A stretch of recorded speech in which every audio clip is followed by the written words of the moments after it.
జకర్యా మొదటి అధ్యాయము.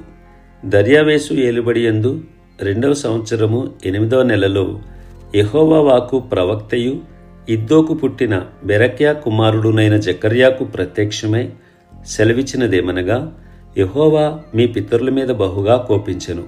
కాబట్టి నీవు వారితో ఇట్లనుము, సైన్యములకు అధిపతియగు యెహోవా సెలవిచ్చినదేమనగా, మీరు నా తట్టు తిరిగిన యెడల నేను మీ తట్టు తిరుగుదునని సైన్యములకు అధిపతియగు యెహోవా సెలవిచ్చుచున్నాడు.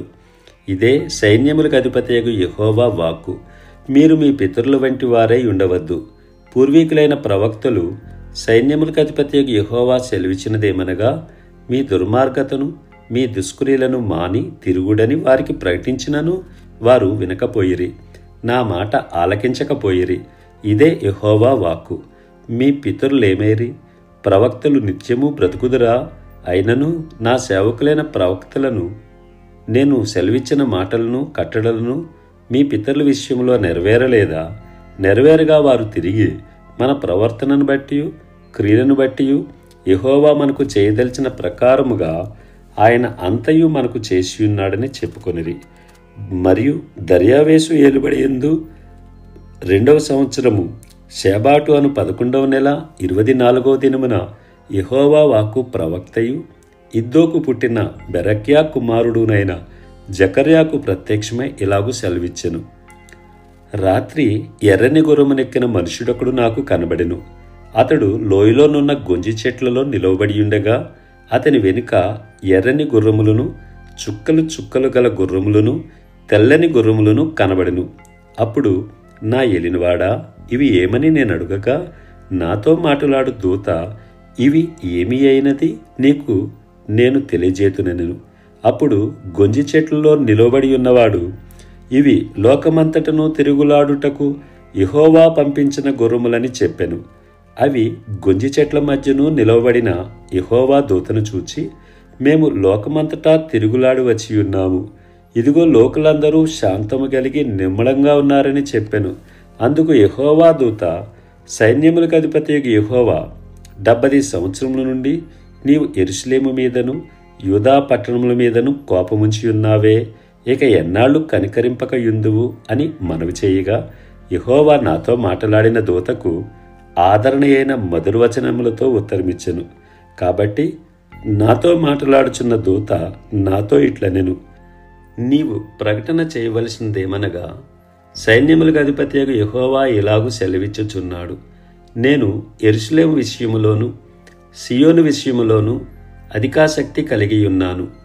నిమ్మళముగా ఉన్న అన్యజనుల మీద నేను బహుగా కోపించి ఉన్నాను. ఏలయనగా నేను కొంచెము కోపపడగా కీడు చేయవలనన్న తాత్పర్యముతో వారు సహాయులైరి. కాబట్టి యెహోవా సెలవిచ్చినదేమనగా, వాత్సల్యము గలవాడనై నేను యెరూషలేము తట్టు తిరిగి ఉన్నాను. అందులో నా మందిరము కట్టబడును. యెరూషలేము మీద శిల్పకారులు నూలు సాగలాగుదురు. ఇదే సైన్యములకు అధిపతియగు యెహోవా వాక్కు. నీవు ఇంకనూ ప్రకటన చేయవలసినదేమనగా, ఇక నా పట్టణములు భాగ్యముతో మరి ఎక్కువగా నింపబడును. ఇంకనూ యెహోవా సియోనును ఓదార్చును, యెరూషలేమును ఆయన ఇకను కోరుకొనును. అప్పుడు నేను తేరి చూడగా 4 కొమ్ములు కనబడెను. ఇవి ఏమిటివని నేను నాతో మాట్లాడుచున్న దూతను అడుగగా, అతడు, ఇవి యూదావారిని ఇశ్రాయేలు వారిని యెరూషలేము నివాసులను చెదరగొట్టిన కొమ్ములనెను. యెహోవా 4 కంసాలులను నాకు కనపరచగా, వీరేమి చేయబోచున్నారని నేను అడిగినందుకు ఆయన, ఎవడనూ తల ఎత్తకుండా యూదావారిని చెదరగొట్టిన కొమ్ములు ఇవే. అయితే వాటిని భయపెట్టుటకును యూదా దేశస్థులనందరినీ చెదరగొట్టుటకై వారి మీద బలాత్కారము జరిగించిన అన్యజనుల కొమ్ములను పడగొట్టుటకును వీరు వచ్చియున్నారని నాకు సెలవిచ్చెను. జకర్యా 2. మరియు నేను తేరి చూడగా కొలనూలు చేత పట్టుకుని ఒకడు నాకు కనబడెను. నీవెక్కడికి పోవచ్చున్నావని నేను అతని నడుగగా, అతడు, యెరూషలేము యొక్క వెడల్పును పొడగును ఎంతైనది కొలిచి చూడబోవచ్చున్నానెను. అంతటా నాతో మాట్లాడుచున్న దూత బయలుదేరగా మరి ఒక దూత అతనిని ఎదుర్కొని వచ్చెను. 2వ దూత పరుగెత్తిపోయి యెరూషలేములో మనుష్యులను పశువులను విస్తారమైనందున అది ప్రాకారములు లేని మైదానముగా ఉండునని ఈ యవనునికి తెలియజేయమని మొదటి దూతకు ఆజ్ఞ ఇచ్చెను. నేను దాని చుట్టూ అగ్ని ప్రాకారముగా ఉందును. నేను దాని మధ్యను నివాసినై మహిమకు కారణముగా ఉందును. ఇదే యెహోవా వాక్కు. ఉత్తర దేశంలో ఉన్నవారులారా, తప్పించుకొని రండి. ఆకాశపు 4 వాయువులంతా విశాలముగా నేను మిమ్మల్ని వ్యాపింపజేసి ఉన్నాను. ఇదే యెహోవా వాక్కు. బబులోను దేశములో నివాసివగు సియోను, అచ్చట నుండి తప్పించుకొని పొమ్ము. ఇదే యెహోవా వాక్కు. సైన్యములకు అధిపతియగు యెహోవా సెలవిచ్చినదేమనగా, మిమ్మును ముట్టినవాడు తన కనుగుడ్డును ముట్టినవాడని ఎంచి తనకు ఘనత తెచ్చుకొనదలిచి మిమ్మును దోచుకునిన అన్యజనుల యొద్దకు ఆయన నన్ను పంపియున్నాడు. నేను నా చేతిని వారి మీద ఆడించగా వారు తమ దాసులకు దోపుడు సొమ్మగుదురు. అప్పుడు సైన్యములకు అధిపతియగు యెహోవా నన్ను పంపియున్నాడని మీరు తెలుసుకొందురు. సియోను నివాసులారా, నేను వచ్చి మీ మధ్యను నివాసము చేతును. సంతోషంగా నుండి పాటలు పాడుడి. ఇదే యెహోవా వాక్కు. ఆ దినమున అన్యజనుల అనేకులు యెహోవాను హత్తుకొని నాకు జనులగుదురు. నేను మీ మధ్య నివాసం చేతును. అప్పుడు యెహోవా నన్ను మీ యొద్దకు పంపియున్నాడని మీరు తెలుసుకుందరు. మరియు తనకు స్వాస్థ్యమని యెహోవా ప్రతిష్ఠితమైన దేశములో యూదాను స్వతంత్రించుకొనును. యెరూషలేమును ఆయన ఇకను కోరుకొనును. సకల జన్ములారా, యెహోవా తన పరిశుద్ధమైన నివాసము విడిచి వచ్చుచున్నాడు. ఆయన సన్నిధిని మౌనులై ఉండుడి. జకర్యా 3. మరియు యెహోవా దూత ఎదుట ప్రధాన యాజకుడైన యెహోషువ నిలబడుటయు, సాతాను ఫిర్యాది అయి అతని కుడిపార్శ్వమున నిలవబడుటయు నాకు అతడు కనుపర్చెను. సాతాను, యెహోవా నిన్ను గద్దించును. యెరూషలేమును కోరుకుని యెహోవా నిన్ను గద్దించును. ఇతడు అగ్నిలో నుండి తీసిన కొరవి వలెనే ఉన్నాడు గదా అని యెహోవా దూత సాతానుతో అనెను. యెహోషువ మలిన వస్త్రములు ధరించిన వాడై దూత సముఖములో నిలబడి ఉండగా, దూత దగ్గర నిలిచియున్న వారిని పిలిచి, ఇతని మైలబట్టలు తీసివేయడని ఆజ్ఞాపించి, నేను నీ దోషమును పరిహరించి ప్రశస్తమైన వస్త్రములతో నిన్ను అలంకరించుచున్నాను అని సెలవిచ్చెను. అతని తల మీద తెల్లని బాగా పెట్టించుడని నేను మనవి చేయగా, వారు అతని తల మీద తెల్లని బాగా పెట్టి వస్త్రములతో అతన్ని అలంకరించిరి. యెహోవా దూత దగ్గర నిలుచుండెను. అప్పుడు యెహోవా దూత యెహోషువకు ఇలాగూ ఆజ్ఞ ఇచ్చెను.